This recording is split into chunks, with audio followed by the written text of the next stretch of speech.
Okay, I want you to close your eyes for a second. We're going back to 1985, Khartoum, Sudan. Hmm. It's early morning, but if you know anything about that part of the world, you know the heat is already rising off the pavement. It's that bright, blinding sunlight that hits you the moment you step outside.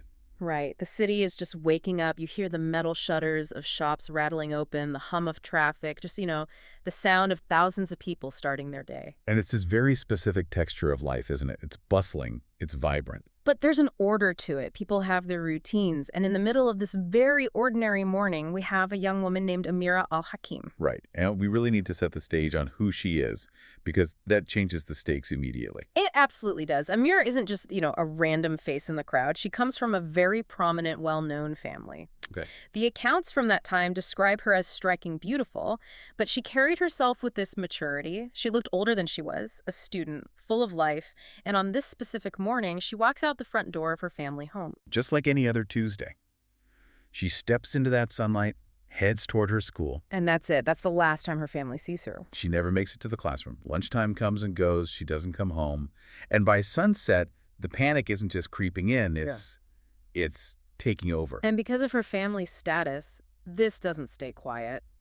In a tight-knit society like Khartoum, news travels fast. Of course. When someone like Amira Al-Hakim vanishes into thin air, it kind of breaks the social contract.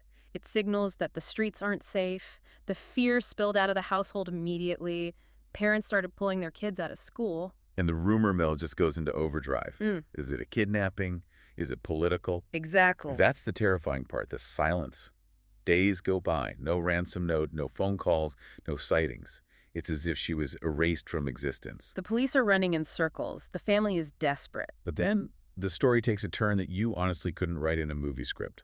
The break in the case didn't come from a detective. No, it came from a newspaper. And this is a classic case of what we call information asymmetry. The key to the mystery was sitting right there, in public, but no one had connected the dots yet. So about a week after she disappears, a local paper runs this story. It's buried in a corner, not a headline.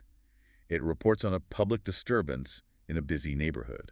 On the surface, it seems totally unrelated. So what did it say? The article described a really chaotic scene. A man on a motorcycle cuts off a young woman walking down the street. He's aggressive, shouting.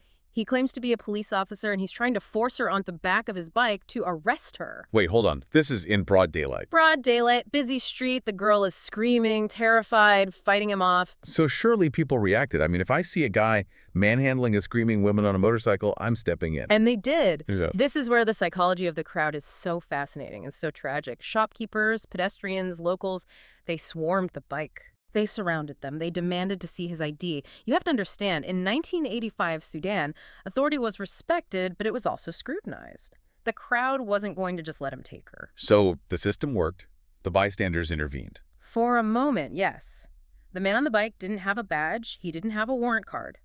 But he had confidence. He was shouting that he was from a nearby precinct, acting like he had all the authority in the world. The crowd must have been wavering. They were hesitating. And then the balance of power shifted completely. What happened? A woman steps out from the group of bystanders. Oh, no. She walks right up to the circle, points at the guy on the bike, and says, "Wait, I know him. He really is an officer." Wow. That must have just sucked the air right out of the situation if a witness vouches for him. Exactly. It deflated the resistance. But, and this is key, the crowd was still uneasy. The girl, Amira, was just screaming too much for this to be a standard arrest. It didn't feel right. So they forced a compromise. They did. They hailed a passing taxi. They said, okay, if you're a cop, you follow the taxi, the girl goes in the car, and you all go to the station together. It was a way to de-escalate. And he agreed. He agreed. Amira was put into the taxi. The officer followed on his motorcycle, and they just drove away. That is chilling. The crowd thought they were solving the problem, but they were actually handing her over. They thought they were applying a safety buffer. Instead, they were facilitating the abduction. So the security forces investigating Amira's disappearance, they see this article. The description matches Amira perfectly. The timing is exact. It was a light bulb moment, but a horrific one. They must have realized immediately that this disturbance was the crime scene. Right. So the police summoned the journalist who wrote the piece. He tells them his source was a cousin who saw the whole thing. The police grab the cousin, rush him to the scene, and start canvassing the shop owners. Showing them Amira's photo. They show them a photograph of Amira Al-Hakim. Immediate recognition. The shop owners confirm it. That was the girl screaming for help. That was the girl they put in the taxi. Okay, so now they have a lead. They know the guy claimed to be from a specific precinct. I assume they went straight there to find out who arrested her. They did. They went to the station expecting to find, a paperwork mix-up. Maybe she was in a holding cell.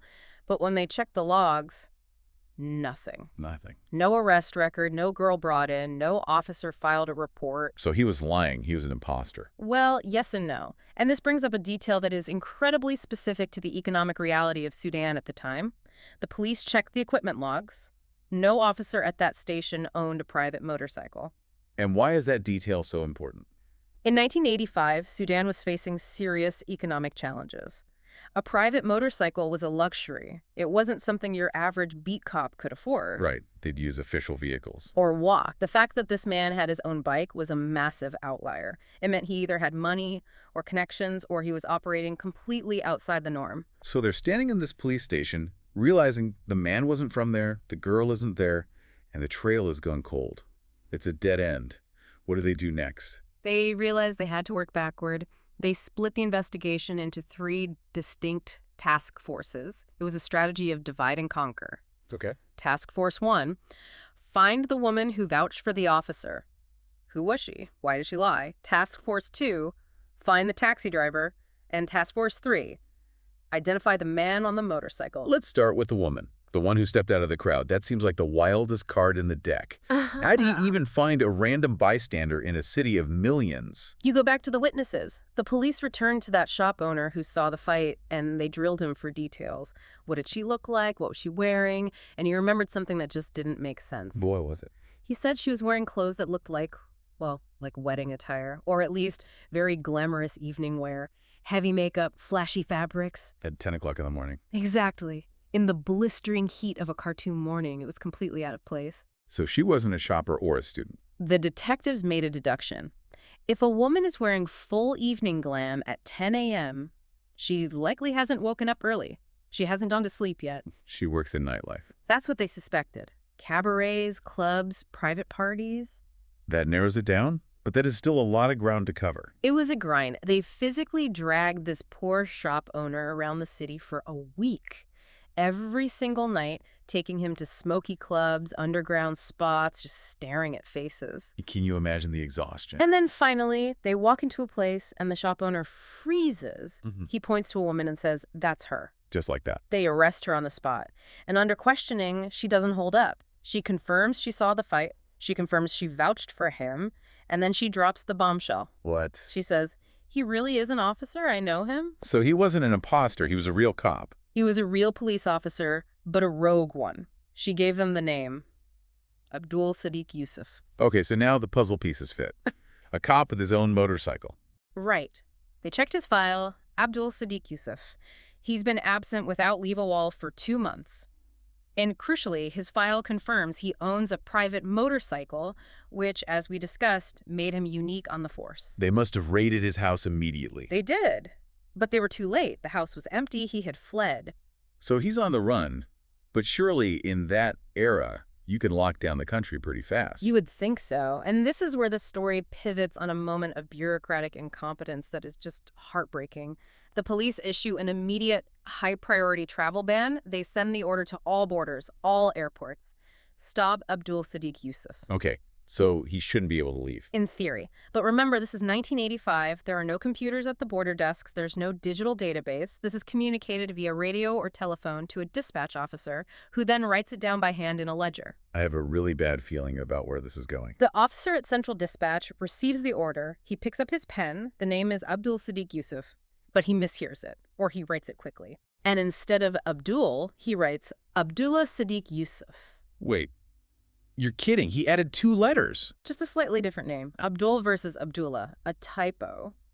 And that mattered. It mattered more than anything, because while the police are tearing Khartoum apart, the real Abdul Sadiq Yusuf walks into the airport.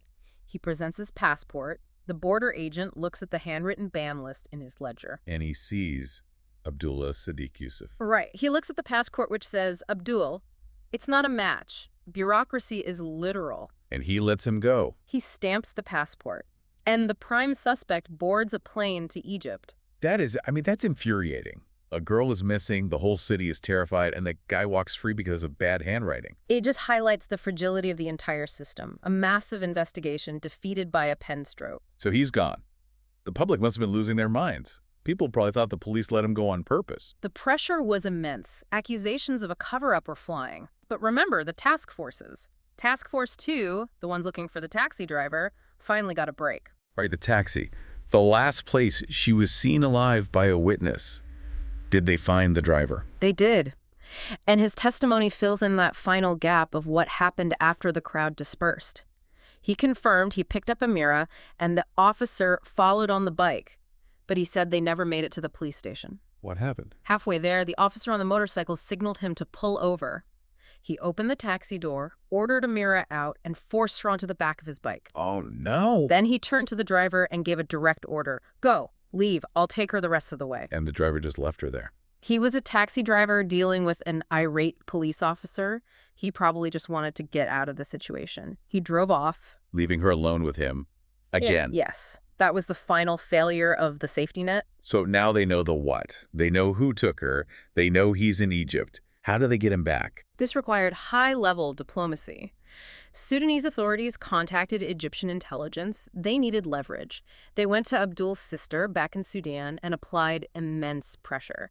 Eventually, she cracked and gave up his location in Cairo. The net closes. Egyptian police moved in, arrested him, and extradited him back to Sudan. He lands in Khartoum in handcuffs.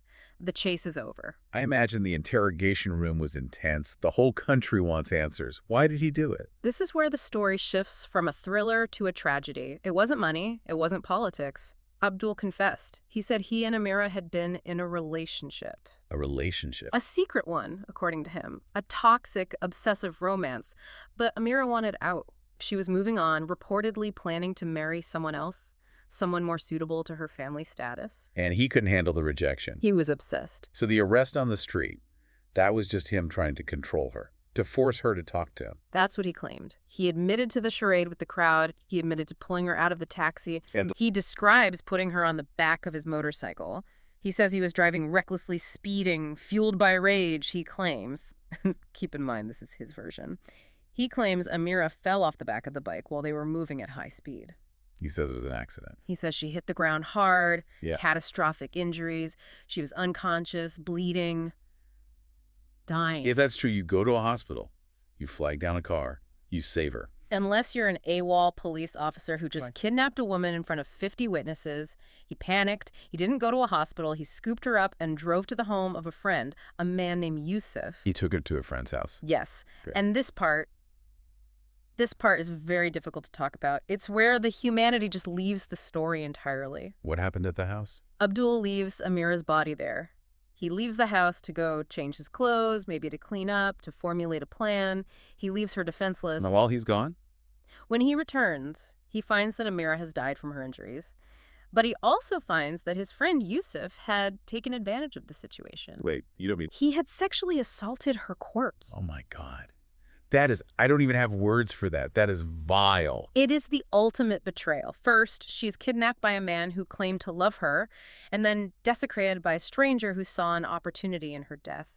It's a level of depravity that shocked even the seasoned detectives working the case. So you have these two men bound together by this horror. What do? They cover it up. They took Amira's body to a massive waste dump on the outskirts of Khartoum, a landfill. And they buried her in the trash. And that's where she was for all those weeks. It took the police a week of searching that landfill. Imagine that. Police officers sifting through a city's refuse, looking for the daughter of a prominent family. But eventually they found her. They found her. And the men. Both were arrested. The evidence was overwhelming. But there was one final twist. Abdul Sadiq Yusuf, the architect of this entire nightmare, died in prison before he could serve his full sentence. So there wasn't even the satisfaction of a full life sentence served. No. And perhaps that's why this case lingers so heavily in the public memory in Sudan. It feels unresolved. It feels fragile. When you look back at this, stripped of all the sensationalism, what are we really seeing here? Because it feels like more than just a crime story. It is a story about system failure. Think about the chain of events. The crowd failed because they respected a fake authority. The taxi driver failed because he followed orders. The border control failed because of a clerical error. Like a domino effect of human error. Exactly.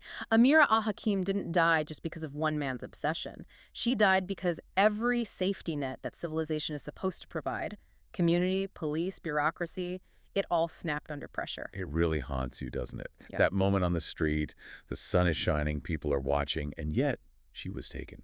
It forces us to confront the bystander effect, not as a concept in a textbook, but as a reality. We all like to think we would be the hero. We would be the one to say, no, show me your badge, but in the moment, in the heat, those people just watched. I want to leave you with a thought today, a hard one. If you were that taxi driver, if a man who looked like an authority figure told you to drive away and leave a terrified girl on the curb, would you have done it? Or would you have stayed? It's a question we all hope we never have to answer. Thanks for diving deep with us. We'll see you next time.